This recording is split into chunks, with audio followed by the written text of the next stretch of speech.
নমস্কাৰ জনাইছোঁ সকলোকে।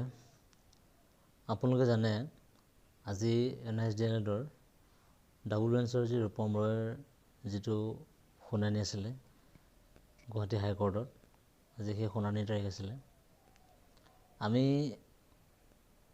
বহু অপেক্ষাৰ অন্তত প্ৰায় ইয়াৰ দুমাহৰ আগতো এটা হিয়াৰিং আছিলে, কিন্তু সেই হিয়াৰিংটোত নোহোৱাৰ বাবে দুমাহৰ পাছত আজি তাৰিখটো লৈছিলে আৰু বহু অপেক্ষা কৰি আজি তাৰিখটো বাট চাই আছিলোঁ।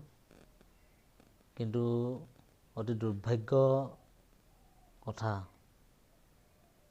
NSDLৰ যি প্ৰাৰ্থী, সেই প্ৰাৰ্থীসকলক চৰকাৰী শিক্ষা বিভাগেতো অন্যায় কৰিছে আৰু ন্যায়ালয়েও যেন অন্যায় কৰা যেন অনুভৱ এটা হৈছে। কাৰণ ন্যায়ালয়ে আমি শেহতীয়াভাৱে চৰকাৰী শিক্ষা বিভাগ তথা চৰকাৰখনক বহুত বিশ্বাস কৰি আছিল। তেওঁলোকে অনা কোৰ্চ, কিন্তু তেওঁলোকে এই মানুহখিনিক নিযুক্তিৰ পৰা বঞ্চিত কৰালে। শেহতীয়াভাৱে ন্যায়ালয়ৰ ওচৰত চাপিব লগা হ'ল। আজি ন্যায়ালয়ৰ ওপৰত আশা ভৰসা কৰি আজি এই মানুহখিনি আগবাঢ়িছে। আজি ভাবিছিলোঁ কিবা এটা ভাল ফল ওলাব, কিন্তু শেষত দেখা গ'ল আমাৰ চৰকাৰী অধিবক্তা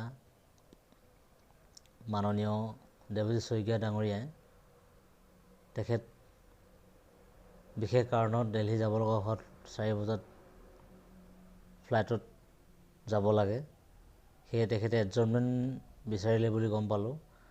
আৰু এডজৰ্ণমেণ্ট বিচৰাত আমি অতিকৈ দুখ পাইছোঁ। কিন্তু আমাৰ যি অধিবক্তা আছিলে, অধিবক্তাই নিশ্চিতভাৱে হয়তো আজি এই কেছটো কিবা এটা কৰিব পাৰিলেহেঁতেন। এতিয়া আমাৰ এই মানুহখিনিৰ দুখ দুৰ্দশা কোনে বুজিব? আমি কাক কি ক'ম? দুটা কথা ক'ব পাৰিম, কিন্তু আমি হাতে কামে আমি আগবাঢ়িবতো নোৱাৰোঁ। এতিয়া ক'বলৈ ভাষাই নাই। কিছু NSDL প্ৰাৰ্থীয়ে আজিৰ তাৰিখৰ যি শুনানিটোৰ বিষয়ে জানিব বিচাৰি থকাৰ কাৰণে মই এই ভিডিঅ'টো বনালোঁ আৰু এই ভিডিঅ'ৰ জৰিয়তে আপোনালোকক আজিৰ NSDLৰ যি উচ্চ ন্যায়ালয়ৰ ভিতৰচোৱাত সময়খিনিত কি হৈছিলে এই কথাখিনি আপোনালোকক অৱগত কৰিলোঁ।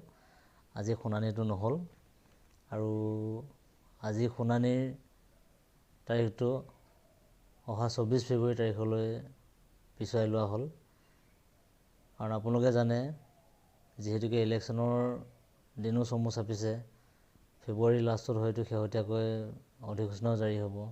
তেনেস্থলত এই মানুহখিনিৰ অৱস্থা কি হ'ব সেইটো আমি ক'বলৈ ভাষা বিচাৰি পোৱা নাই।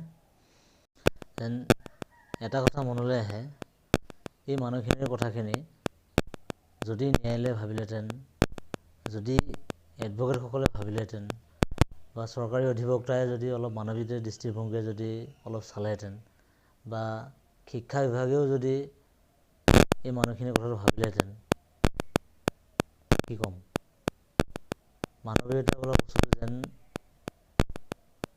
এই পৃথিৱীৰ পৰা নাইকিয়া হ'বলৈ ধৰিছে।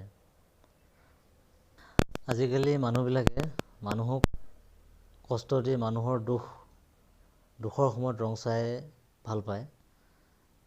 আজি আমি আশা কৰিছিলোঁ যে কেছটো আজি ছিঙিব, কিন্তু এডভকেট জেনেৰেল মহোদয়ে যদি অকণমান মানৱীয়তাৰ দৃষ্টিভংগীৰে যদি চাই পেলাই আজি হিয়াৰিংটো যদি হ'বলৈ দিলেহেঁতেন, যি ৰিজাল্ট ওলায়, কিন্তু অন্ততঃ এই মানুহখিনি অলপ হ'লেও মনত শান্তি পালেহেঁতেন।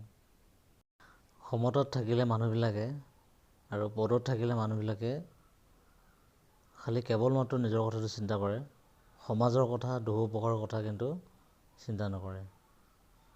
কি ক'ম, আচলতে ভিডিঅ'টো বনাবলৈ সাহসেই যোৱা নাছিলে আৰু একদম কথা ক'বলৈ মন যোৱা নাই।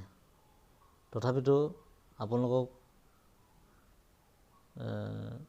বিষয়টো আজিৰ এই NIS জেনেৰেলৰ শুনানিৰ বিষয়টো এই ভিডিঅ'ৰ জৰিয়তে অৱগত কৰিলোঁ। এইখিনি আছিলে আজি গুৱাহাটী হাইকোৰ্টৰ NIS জেনেৰেলৰ। এইখিনিকে ক'লোঁ, কি হয় পিছত দেখা যাব। সকলোকে শেষত ধন্যবাদ জনালোঁ। ধন্যবাদ।